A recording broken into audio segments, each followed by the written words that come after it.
Hey, I'm Alex. Hey, I'm Parv, and this Is trying a product. we are two Silicon Valley product managers, and we know how messy it can be. So we're here to talk about the ups and downs of being a PM. It's not always straightforward, but we're here to figure it out together.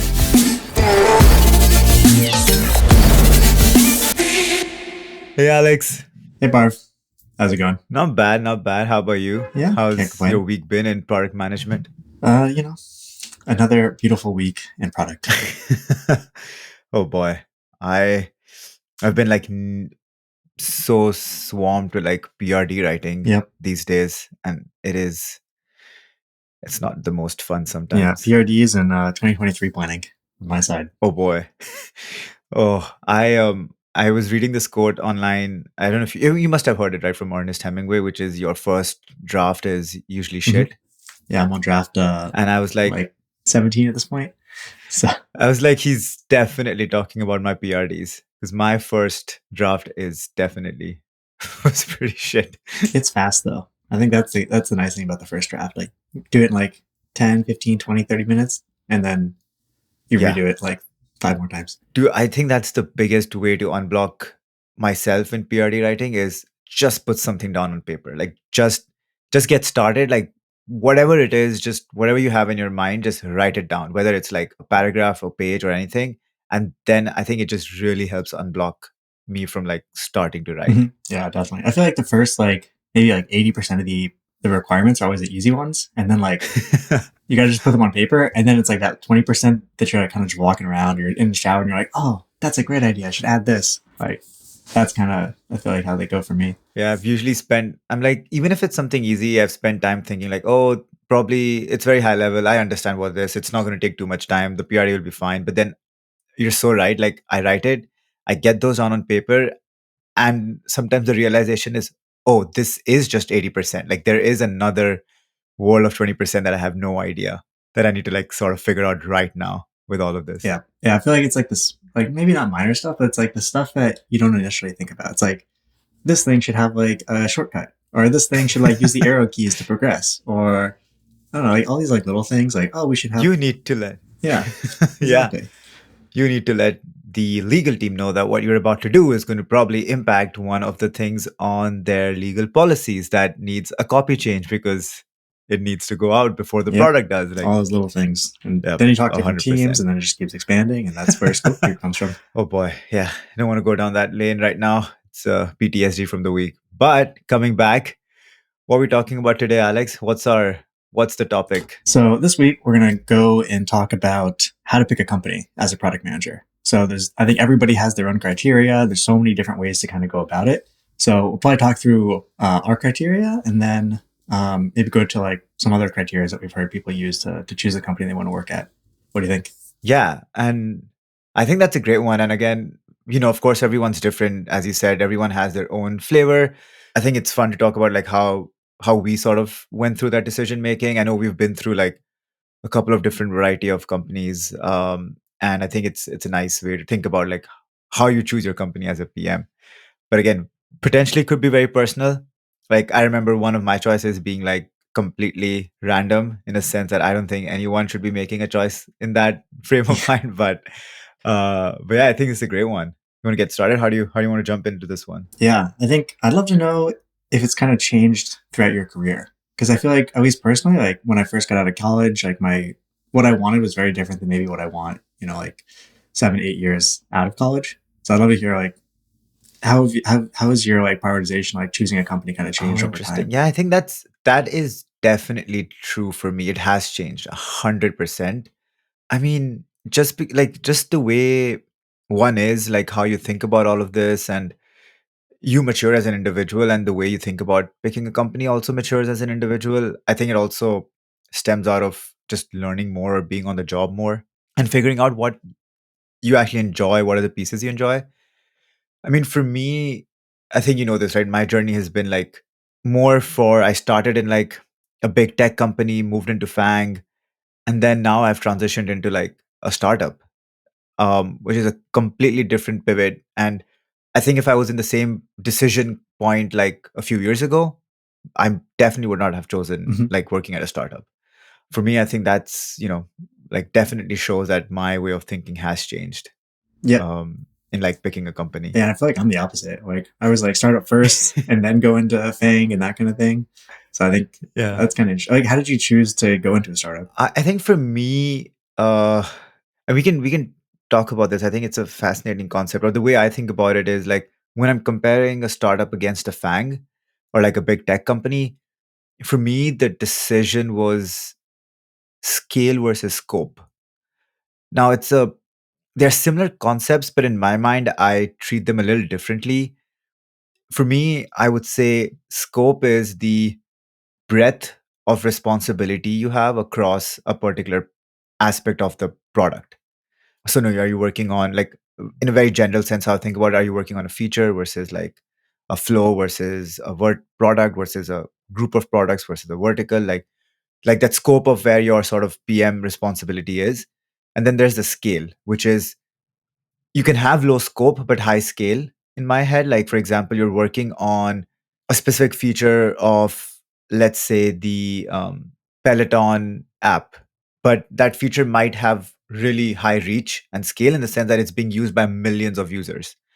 And so I think, like, for me, at when I was thinking about a startup, I really at that time wanted to optimize for scope and being able to use a higher scope to potentially up level the scale of impact.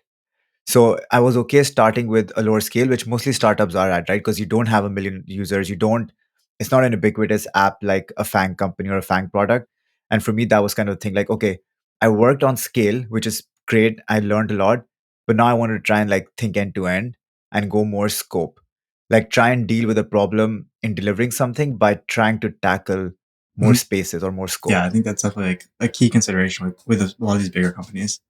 Is like you might go really deep on like a tiny part, but you don't have that kind of end to end view. Yeah. And I mean, it does change. And as you spend more time in a big company or the position at which you join, like, of course, those are big factors. And you are thinking about all of those things. But for me, I think it's kind of looking at something from like 0 to 1 and just like everything involved in like all those pieces of trying to Mhm. build something. But yeah, that's a little bit about how I was Yeah. thinking. Do you think that that's different? Like, because you went to a FANG company, of course, FANG companies, you go pretty deep on a very relatively small thing. Is that kind of like or like going to a startup? Is that kind of the reaction? Is like, okay, I've gone really deep on a small feature of like a massive kind of project. Now I want to go end to end. I want to bring something 0 to 1. So it's kind of like a reversal. It was part of it, but then for for me it was part of it, but then again, like personally right now when I took the decision to switch, it was also for me optimizing for an industry that I Mm. wanted to work in. I really wanted to get into healthcare and behavior change and like that aspect of products. And so it was, I mean, being honest, that was also a huge part of like one of the reasons that I wanted to think about switching or picking a company was I was trying to like figure out industries as well, and wanted to like try that Was out. that more How to? about you? Oh yeah. Sorry, go ahead. Oh, go ahead. Well, Yeah. I just wanted to go a little bit deeper on that. Were you trying to switch industries to try to get more impact, like kind of do good, or was it just kind of you wanted to change the pace and learn something new? I'm actually really passionate about healthcare, and it was me like really wanting to work in a space that I'm passionate about. Like I really like think about that kind of stuff even in my free time. So I really wanted to be able to like capitalize on that and move into a direction or a company where I get to think about that at work also. Um, Yeah. so it was me like optimizing for a space that I'm passionate about, like the industry, and nothing else, which has its downsides. And I think we should. I actually now thinking like they should do a good episode on like Yeah. should you optimize for passion as a product manager. I think that can be its own like 45-minute conversation, and I'm going to take a note of that. Oh yeah. Yeah. I definitely did that early. Yeah, I definitely did that early in my career. But I think that maybe that's part of like how you pick a company, Yeah, right? Like, I mean, early in my career, that was like a key thing. Is like I didn't want to like, especially I think it's it's interesting and like you think that as you like get deeper and as your salary increases, yeah, your cost of living increases, and it's really hard to go back. So then, like when I was early in my career, I was kind of optimizing for working at a startup, knowing I'm not going to get paid much, but knowing that I don't have to get paid that much. So yeah, I was kind of, to your point, like kind of I was more interested in the area, like making sure it was something that was going to do good, knowing that also, companies that are doing good, like energy or Yeah. clean air or health, kind of typically maybe they don't pay as much, especially in the startup space. Yep. But it means, I can do something that I care about, that's something that's interesting to me, and I don't necessarily need that salary quite yet. Versus later in my career, like, it would be really hard for me to downsize my life to go back to a startup salary Oh yeah, at this point. that's it. Do you think like that's when you went from the decision of like moving from where you were into now, like was that an active trade-off that you really thought about? Like, okay, I was optimizing for a space that I really liked, but now I am going to optimize for some of the financial pieces. Oh yeah, 100%. Because I think, like in school, like you don't really have many costs. You don't have much, like life is relatively cheap. And then, you get a house, you have a bigger rent. Like you just kind of start layering all these lifestyle things on, and then you're kind of just stuck. Golden handcuffs, right? That's where it comes from. Like it's really hard to, I guess I'd have to like rent out the house, but I don't know, it'd be really hard to go back. But like out of college, like there's really no costs. Interesting. Like it's relatively cheap. And then all these side projects, right? All these side projects probably cost me like $500 to $800 a month at this point. All the subscriptions for like Webflow and like all these things just kind of layer on top of each other. I've got like so much drag that I didn't have out of college. So I think my dad had also told me this. He said, like optimize for learning and like lower salary out of college. Cause once you get a house, once you kind of do all, like your lifestyle is going to change. It's going to kind of creep up on you. And one day you're going to need to have like a whatever, $200,000 or $300,000 a year job or like salary in order to pay for everything. And it's really hard to go backwards. So learn now and then worry about finances and higher salary later, which was good advice, I think, because now I see what he's talking about. It would be tough to go back. I mean, like that itself is such a different perspective. And again, I think that I am grateful about like just being able to work in tech in like the Bay Area or just in general, like in heart of Silicon Valley. Like I think that it is something that just supports you in ways that might not be feasible for a lot of other like avenues or other like job spaces. So now when you bring that up, I was just thinking like, yeah, that is one thing that, I do want to just call out. Like, I think we are grateful for and like being able to like have some of that.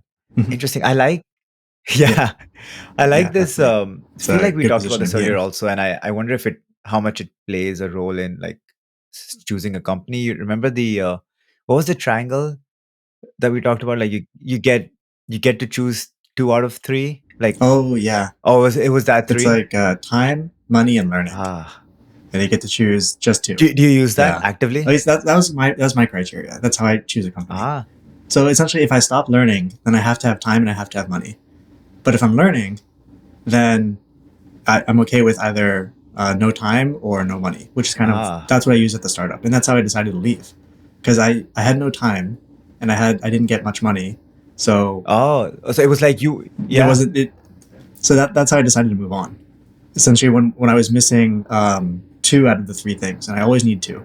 So as soon as I'm missing one, like if I only have one thing that is the reason to stay, then it's no longer a good reason, and it's time to start looking for other opportunities. Interesting. And learning is also such a personal and such a like a factor that's so different for one. Like each one has a different definition of what learning is, but it's still key to like your overall growth as an individual in a career. So I think I love that aspect, and I'm curious if everyone in some sense is doing that. I'm trying to look back at my roles I've been at recently and then just before that, and I think for me learning was a proxy for like, if I were to look at your triangle, I would say like passion or something that I was interested in is like kind of a proxy for like I want to know more in that space. Like I want to learn more about how to build products there, how to like develop systems and designs within that sort of space. So that's interesting. Yeah, I think definitely at this point,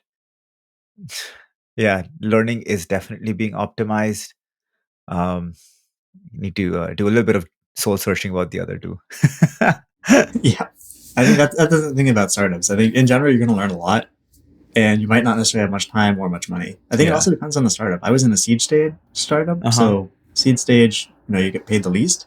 Yeah. Series A, Series B, Series Start to C, go, like, yeah, you can still kind of get like a decent. pretty good salary. Plus, you're going to get a nice equity bump. I mean, maybe the equity's not liquid yet. Maybe one day it will be.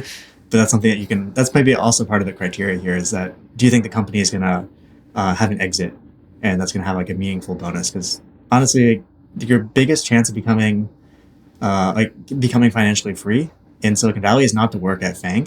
Typically, it's typically actually to work at a late stage startup that's going to IPO or have some big exit. Actually, a good recent example of that is if you started working at Figma like a year and 3 months ago, you would have 10x whatever your equity valuation was. Ah, So I think they were worth like 2 billion maybe a year ago, year and a half ago. They're in their last raise, and they just exited for 20 billion. So if you got like oh say yeah, oh yeah. $100,000, $200,000 invested like equity vesting per year, or however much they were giving, even if it was 100,000, that 100,000 would be worth a million now. Yeah, yeah. So that's also like a kind of element to optimize for. It's not something I've optimized for, but I know a lot of folks who do actually choose. Like I had a friend who started working at a firm specifically because of that. So he started working at a firm knowing that it was like 2 to 3 years away from IPO. IPO'd like 2.5 or 3 years after he joined, and now he's a multi-millionaire. And he did also exit his position before firm kind of dropped. Interesting. He diversified out, so he's able to lock in those gains. Yeah, no, I So think, yeah. there's many different elements here. Yeah. As such, I mean, you bring up, and it's such a key criteria or a factor that everyone does optimize for when you're picking your company. I think it's, and this is also like outside of potentially like product, right? It's general, like how you pick a company to be at. You are sometimes optimizing for that money. And you're right, like I also know a lot of folks who kind of did that knowing that it's going to be in an IPO stage and they want to be able to like Mhm. capitalize on that gain that they would have. Mhm. I'm curious, like as a PM, like if you're thinking about it from the perspective of like, hey, I get to be a product manager at a specific company. Are there any key things that stand out to you or that you potentially like think about when you want to join a company? Like as a product manager, like what are some of the things that might like jump out? Yeah, I think a lot of times some companies have really well-known kind of established product management cultures. I think product management is still so new, Uh-huh. so it's rare to have like a very like kind of robust discipline or kind of robust culture around product, Yep. especially at startups. But a lot of FANG companies have like really robust kind of processes, and they kind of know how to work with product managers, how to put the processes around them, how to like teach and kind of get everyone up to speed, which is something a lot of because it's so new. Just a lot of startups don't have that discipline. They don't really know Yeah. how to like what a product manager does. It's still kind of this nebulous role. But at more mature FANG companies, it's really well documented. So you actually are able to learn and become a best in class product manager and kind of really hone that discipline.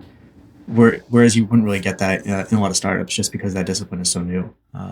And Yeah. but do you think like that is something that you've started to think more about as you think about your careers? Like if you were to switch, you would want to be in someone where like a position where processes are well established, you know how like the definition of PM and the role there and everything is kind of like set up, or would you is that not a big criteria for you? Well, I think I've already done it, right? I've already like gone to like a company with a well-established product discipline. I've seen what it means to be like a product manager Yeah. in that company where we do have a lot of, very established, well-documented kind of processes, Uh-huh. yearly planning, PRDs, like all of this Yeah. kind of stuff with like very clear kind of roles. Demarcation. Yeah. Yep. Yeah, which I think is rare. Like, I feel like, I mean, maybe this is worth future discussion, but I feel like a lot of startups, like project manager kind of bleeds into each other. Like, product manager is really doing a ton of roles, whereas at these bigger companies with, very established kind of lanes for product, like, you kind of know exactly what you're doing. You know what they have the processes to kind of get you up to speed, which is great. I think I learned a lot about kind of just product processes, how to think through writing a PRD, thinking through the metrics, thinking through like all the different roles like legal and marketing and everyone's who's impacted. So I think I've already kind of gotten that, but I think it's super valuable going forward because it's because there's so little discipline. There's no school really for product. Yeah. Yeah. This is like a great way, like getting in one of those companies, really seeing what the PMs around you and kind of the product leadership is doing is a great way to learn just how to kind of carry that over into wherever else you go in your career as a product manager. Would you actively use that as a filter, like for your next company, potentially, like saying, hey, I actually want to go somewhere where it's at a position where you can potentially bring in the culture or the processes, or would you not want that? You want to be like, no, I actually want to just go somewhere where I get to do my job and everything is still like managed correctly, and like I don't need to like bring in new processes. Yeah, I think it depends on the role or like the direction you want to go with your career. Like, do you want to be a product manager, or do you want to be like an individual contributor who's just writing specs? Yeah. Uh-huh. I think for me, like, Interesting. I've never actually managed a product manager. Like, I've never even I hired like hundreds of people, and I've never hired a product manager because I tend to micromanage that a lot. Interesting. So I think it would be like it would be good for me to be able to kind of, establish a product management and product organization and kind of review other folks as like a growth kind of thing. But I don't know if that's something I would like actively seek out yet. I think I still like learning about other disciplines. I Yeah. love learning about marketing. I love learning about engineering and design and everything else. I still love that kind of cross organization, just kind of learning a little bit of everything.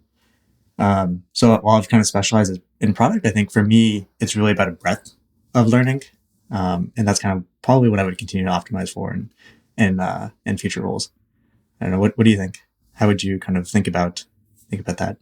I mean, I do like personally, it's something that I do like systems thinking in some sense like that. And so, for me, it's I do enjoy a little bit thinking about how to like solve organizational problems in addition to like the actual product problems. Like, how do you create a product team that is able to fire on all cylinders and is actually like solving bigger problems at the same time? Like, there's one like I do enjoy, of course, I think about being in a company where there is establishment of processes. Like I think as a filter, I would want some of those processes to be in place. Like, of course, the company knows what a PM is, how a PM functions, like definitely a good understanding of like lanes between a PM and a project manager and like engineering manager and all of that. And like, good sort of processes around stakeholder alignment. But I am okay if it's not clearly or completely defined. Like I would be okay going into a space and trying to be able to like work through with some of the leadership to understand how can we pivot or how can we make that into a much more well-oiled machine. Like, it's a fun problem space to also think about is how do you set up the organization for success and like especially the product team. Mm-hmm. And so yeah, if there are some like processes that aren't established yet, I don't think that would like stop me. There are some key ones that I would, of course, love that they already have, and think about like the ones I spoke. But Yeah. I don't think it would be a big barrier for me. And I think that sometimes, for me, opens up the space for it to be like I think later stage startups still like are an avenue for me that I would like to explore because I feel like they are at the nexus of having some definition, but also like being in a position where Mm-hmm. things are still like evolving and they're Yeah. they're learning as they scale. Yeah, I think that makes sense. I think it really goes back to like everyone has their own criteria and everything that they're looking for. So it's kind of figuring out what is your criteria when you pick a company Yeah, and what matters most to you. that's true. I think one of the things that I was thinking about was I do think like it's important when I join a company that at least there is acknowledgement of what the growth Mm-hmm. looks like in your role, especially for a PM, given how ambiguous it is. Like, one of the episodes we talked about like different PM levels. I feel like that itself is not a broadly shared, not like piece of knowledge. Not a lot of companies have a well-defined path for PMs. They get kind of like confused when it becomes IC versus group and like people management. And I think that becomes pretty important for me as a criteria is like, do they have a good sort of projected growth plan or like what's the pathway for new hires or new PMs to sort of like move up in the chain? I feel like that's going to be something that I really do want to like suss out in interviews with companies is yeah, okay, you're looking for someone right now to come and jump in and do this for like maybe a particular problem space, but do you have an intended like plan for where that individual could reach as a PM? So I don't know, like has that ever crossed your mind, like the pathway, like the growth piece around like PM and Mm-hmm. like thinking about that when you join a company Yeah, I or think. not yet?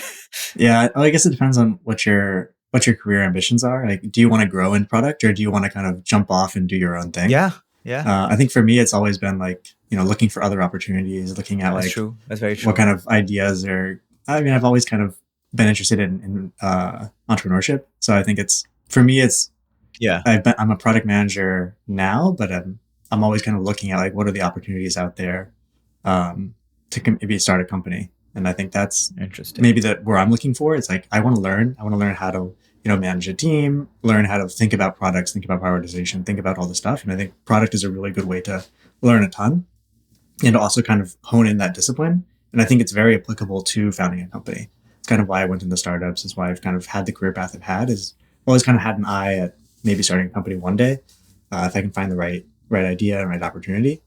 So for me, I guess it's the growth is less important as much as maybe the learning. The learning, yeah. And the time. Which is a type of growth. Yep. Which is a type of growth, right? Like, and it goes back to like that point of the triangle again. I guess you're right. It's growth or learning for you is not like how do you progress in the PM career, but it's around like how do you get to learn the most in a PM career so that you can use in your like eventual career goals. Yep. And that's why the time, honestly, like that's why the time and money is really important as that part of that pyramid. Yeah. Because if I'm not learning, now I have more time to dedicate to kind of trying out different projects and doing my side projects to kind of seeing what might hit one day.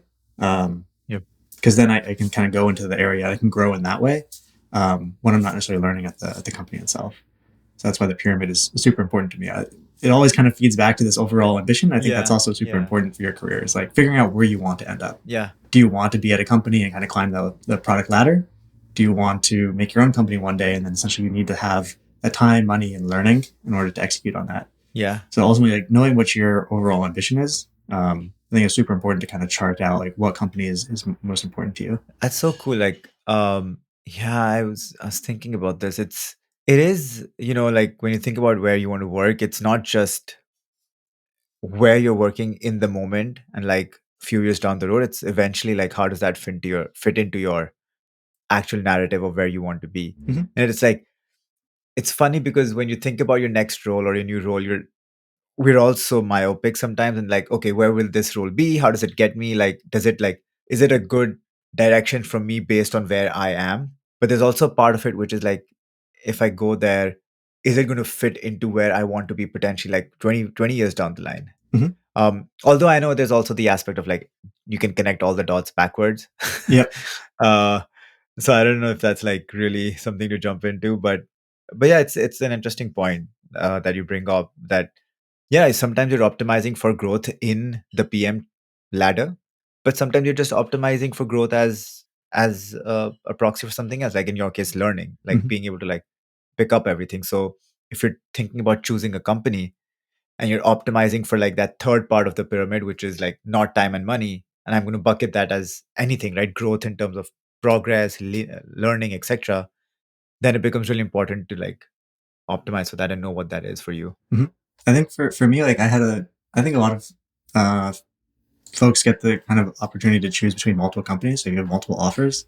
And so I was choosing between a pretty late stage company, essentially a late stage startup, and then like another FANG company. And so ultimately the reason I decided on the FANG company versus the late stage startup at that point was like compensation is the same. I'm going to learn a lot more at the startup. I'm going to learn at the FANG company, but I'm not going to have as much time. And then ultimately in my career, like what am I trying to optimize for at this point? And for me, it's time, it's the brand, it's kind of portability of that brand. So like as late stage startup, everyone in San Francisco and everyone in the Bay Area is going to know. Yeah. But as soon as you leave the Bay Area, nobody knows what that startup is. Nobody knows what they do. So you also want to think about like, where do you want to live? Where do you want to work? Essentially, like a FANG company is always going to give you the most portability of kind of using that brand, using that name, wherever you want to go. So a lot more flexibility worldwide. Whereas the startup, maybe it'll exit one day, maybe won't. There's a lot more ambiguity there, but also it's a lot more time that it takes. So yeah, I think in the case of like choosing between a late stage startup and a FANG, like I went with the FANG route because of that pyramid. It satisfies two of the three, both of them satisfies two of the three.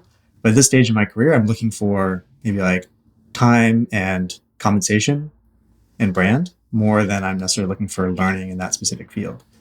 So I think interesting. You have to kind of figure out the criteria and where they map to your longer term ambitions. Because I think that's why it's tough. And everybody's criteria is so different. I think even like between the two of us, right? You're optimizing for maybe like product systems and product and growth and kind of right now, setting up like a product management system at a startup.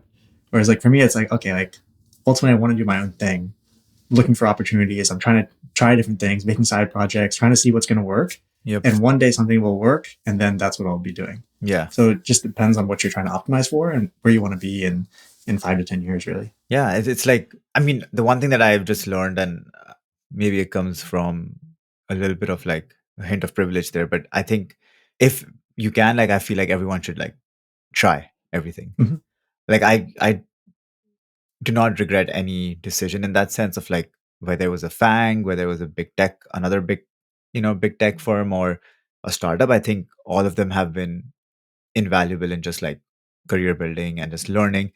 And I feel like as a PM, it's so varied across different type of companies and industries that the more you try is the more you figure out what works for you as a PM. Like I in all three roles or four roles, or I don't even know how many, but there's a baseline PM skill set that's common, but there's so many different nuances of product management across all of those that I've been able to like Mhm. learn and work in, which I feel like it's so critical, especially as you build yourself up in a career like PM, Mhm. or even if you want to actually be an entrepreneur. So I think I think I would encourage like if folks can like just try different things in terms of like push yourself in different aspects and see what works for you, because Mhm. you will pick up stuff around like being a PM, which is so different in like these different Yep. way like companies. Yeah. And PM is like a really good jumping off point. So if, it allows you to kind of see a lot of these different roles to kind of play in the areas of different roles, like marketing, like engineering, like design. So you're able to kind of choose ultimately, you're able to learn all these different disciplines and then see if you want to keep being product and you want to keep kind of climbing that product manager ladder, or you want to do a like change careers or kind of switch things up. Yep. So it gives you a lot of flexibility that I think a lot of other paths don't really afford you. Yeah. It's fascinating. I feel like we can just keep this is such a deep topic, and like it just like speaks outside of just PM. It's just generally like how do you think about career and Mhm. like progression and like choosing where to work and what to be doing. But um sort of like coming back to how to pick a company when you're a PM. Are there like any what would be like some red flags, like where not to, like if you were to say do not, that's a strong statement, like I would say red flags. Let's just say red Yeah. flags. If you're trying to think of a company to pick as a product manager, like what would you consider as like some, okay, not this. There was this company I interviewed at like a few years ago. And so typically when you do like a FANG interview, like it's a very structured interview. There's a very specific framework that you use in order to like approach the questions. Yep. They have like product design, analytics, like there's very specific Yeah. questions. So I was interviewing at this one startup, pretty late stage, doing like $80 million of revenue. So like they're doing pretty well from a startup perspective. And then I just interviewed, like they asked me, they basically Googled like product manager questions. Like they didn't have a product manager interview me because I don't think they really had that many, if any. And then they asked me product manager interview questions. And they were just like blown away by the responses. But all I was doing was using like the typical framework that you would approach. Yeah. So it was like a huge red flag. It's like, oh, these guys, I guess, aren't really getting product managers who have like gone through like a FANG interview or have like approached it with that kind of pretty rigorous kind of practice that is required for those type of interviews. Uh-huh. And I was like, oh, this is kind of worrying because then my guess is like the quality of the product managers they have is maybe a little bit lower than my past experience. Yeah. So that's actually a red flag is they weren't really familiar with how to interview product managers. They weren't really familiar with Interesting. how to what answers to expect and like using the frameworks and all that kind of stuff. Yeah. So I think just the interview, like how they interview, is a good kind of gauge of like how disciplined they are in product. Yeah, that's a good reflection of potentially just how they think about product management in their company, right? Like is it well established? Is it a new thing? Do they do this regularly? And so yeah, that's actually an interesting way to sort of look at it. Not to Yeah, the interview question itself yeah, and how they or the approach way it. they're interviewing you. But were there any red flags that you've seen? I think for me, one was jobs and responsibilities. Like I think I remember one particular role. I can't remember the name, but it seemed like a simple job description. I applied. I think it was my first job or something. Sat in the interview and was talking to, I think, the manager, or was it the recruiter? I don't remember. But I was like, so what do what are the expectations of a role like this? And they just said everything that in my head at that time was like, this is not product, right? You're asking me to come in and manage like Jira boards and like sprint times and like agile delivery, like being able to like implement agile methodology and stuff like that. So I was like, are you looking for like a scrum Hmm. master or like a project manager? And they were like, no, no, we're looking for, product managers. And they started just like saying everything that was actually project management. And I feel like I realized they might have not known the difference a little bit. Yep. And I mean, Yeah. I'm okay with like doing that work as a PM if that's the requirement of the role. But I feel like it was pretty obvious to know that they just didn't realize like there are different disciplines. They Hmm. know that it's a different thing, and they didn't even actually want anything that I could provide as a PM or a product manager. Everything that was needed was like on the other side of Yeah. the fence. So I was like, okay, well, nice interviewing with you, but I did not think I want to work Yep. there. Yeah. No, I think that's something that's super common with startups that I've seen. Is like they're just not as familiar with product and what the role of product is, and they try to kind of get a 2 for 1 or a 3 for 1. Yeah, Because yeah, to your point, like it's like program manager, it's scrum master, it's product manager, it's like everything, which I think is fine if you're upfront with it. exactly. But if you don't realize that, then it's a little Yes, bit. exactly. Yeah, as long as if you don't realize it, that's what scares me. It's like, Mhm. okay, I'm fine with doing it, but you should know. I think that's one. I'm trying to think if there's any other like big, big red flags. I think one for me, it wasn't a major red flag, but as I said, like it was, I was being interviewed for a very, very specific problem or role. And when I asked about like where do you see the future of like someone in this role, and I wasn't looking at it from a career progression perspective, but just generally like, what do you see like the next? Is it going to be scope changes? Like, how do you think, you would want to see this role scale? And I think they hadn't thought about like anything beyond the immediate need of that, like that moment in time. And like the more I probed into it, it kind of like started to realize like they just weren't thinking about it like that. Mhm. And that kind of scared me a little bit. Is like, how do you even see like this, role being interacting with other PMs, and like how do you build out that team? Do you have a vision? And that was like an important thing for me as well. Generally because it was me being a new PM early in my career, and I didn't want to be in a space where it was like, wasn't able to like learn in that environment, and just, I Yep. think for me it was a red Yeah, flag. definitely. I think yeah, there's a lot of red flags. Like I think it's mostly maybe stem from just like the hiring manager or the company, the organization, just not really understanding product and understanding like thinking about long-term product. So I think it's you're like someone tells you, hey, you probably need a product manager.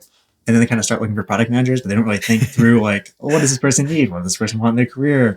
What is a product manager really at the core? I feel like it's normally like someone gave them some advice and they went and like, they're like, okay, I'll just hire a product manager, but not really understand what, what that person does, what that person needs in their career, what kind of the typical progression is. I think that's like maybe where a lot of the red flags stem from. It's just someone told them, so they don't really have like a deep understanding of what a product manager really is and what Yeah. what they're supposed to do. And yeah, exactly. I mean, there's just so many. I mean, if like let's say you're thinking about it from like a perspective of choosing a company, are there like any quick optimizers that you think are just like generally things that people should be thinking about or not thinking about, or are just like low on the totem pole of like optimizations? Well, I guess there's quality of life things that you want to think about. Like a Hmm. lot of startups tend to like to outsource their engineering or their design. And so Ah, like a good question is like, what is the relationship like with engineering and design? Where are they based? that's Because such a good so one. many times they've been based in India or they've been based in like Ukraine or something. Like the time zone issue, right? Where you're like, Exactly. So then you yeah. get in and now you're working like nights because that's where the India team is, or you're working early mornings because that's where the European team is. Hmm. So I think that's something that's, I think sometimes like I've definitely in my previous startup role, I hired a bunch of people in Ukraine. It's kind of my choice, but then I was waking up at like 7 a.m., 8 a.m. to Yeah. kind of work with these folks. But if you're going in, like, just know that if the engineering team is based somewhere else, you're going to be either pulling late nights or early mornings in order to work with those engineers, and that's just something to Yeah, that's an interesting go point. in with in like an open view. Yeah, quality of life. Just I know people where they really enjoyed the role, but like just that factor of like the engineering and design relationship being out of whack in terms of like the timing Mhm. was actually painful. Yeah.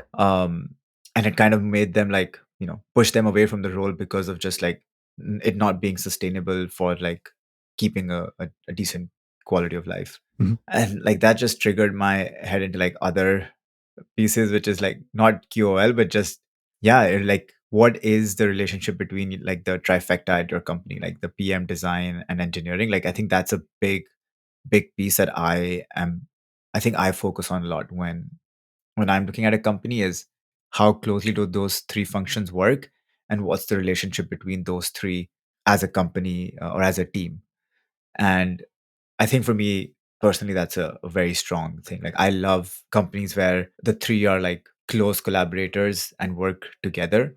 And so I actually, one of the things that I did actively optimize for in all my interviews was like asking that question of like, Mhm.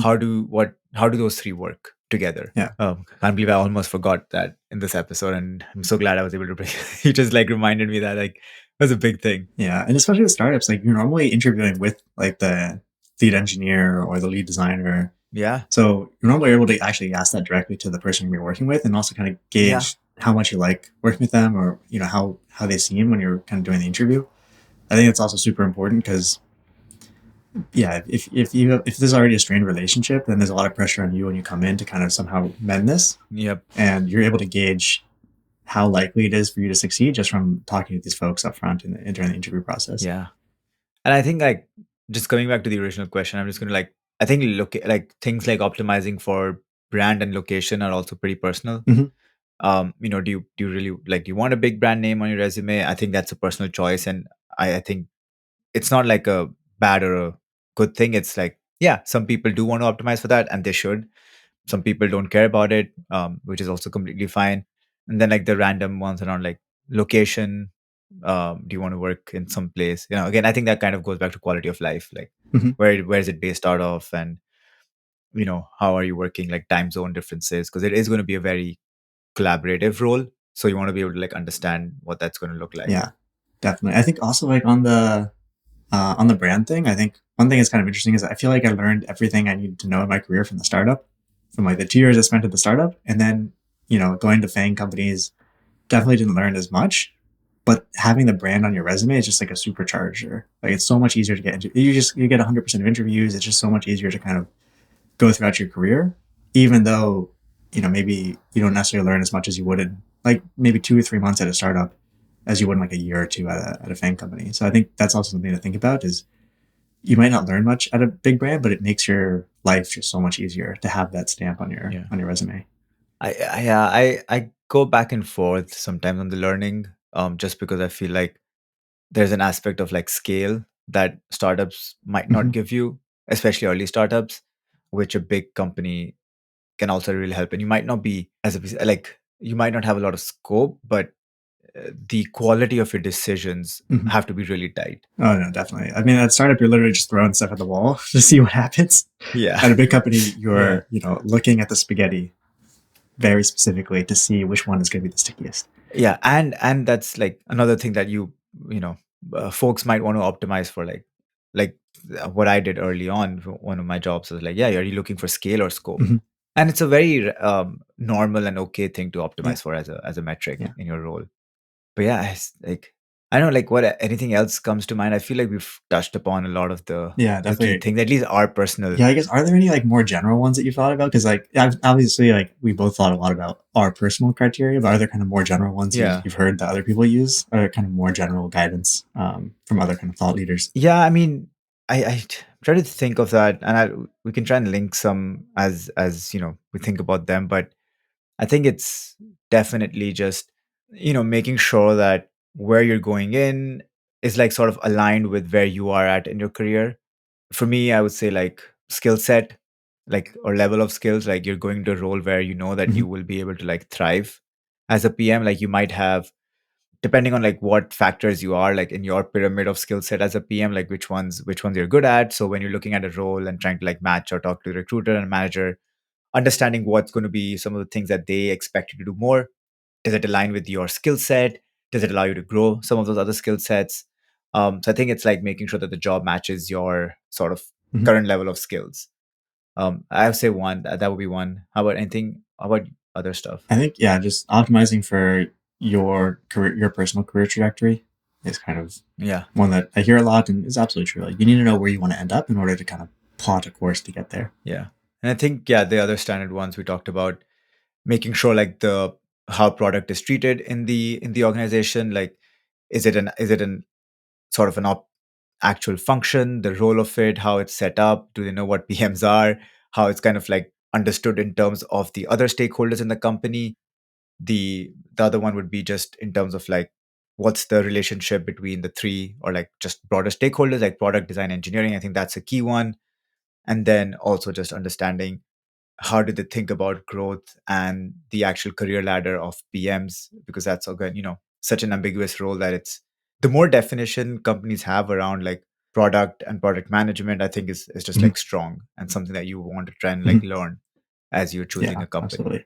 And then it's just like the other stuff, like the industry, the technical space, like is someone interested in being like in the technical side of things, like MLAI pieces or products like that. So really also learning about what part of the product you'll be working on. Like, I know folks who have a passion and a strong skill set in like consumer focused products, or like the actual experience, but end up working or getting hired to work on potentially like data platforms or the backend systems in a product.